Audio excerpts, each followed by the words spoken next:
Kondisi korban helikopter jatuh di Bali akibat terlilit tali layangan, ini identitas korban.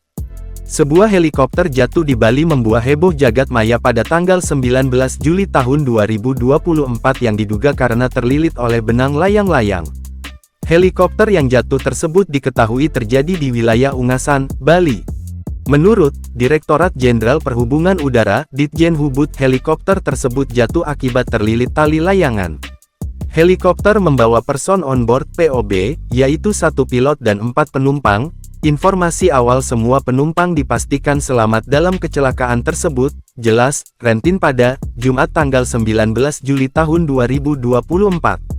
Saat ini, kata Rentin Inspektur Penerbangan dari Kantor Otoritas Bandar Udara Wilayah 4 sedang menuju lokasi kecelakaan.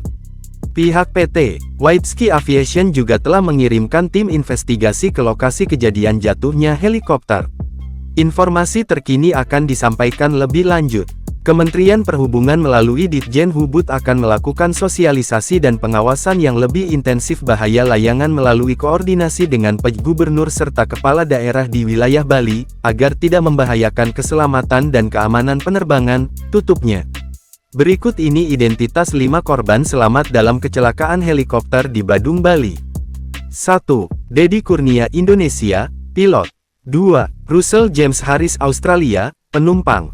3. Eloira Dekti Paskila, Indonesia, penumpang. 4. Christophe Pierre Marot Castellat, Australia, penumpang. 5. Oki, Indonesia, kru.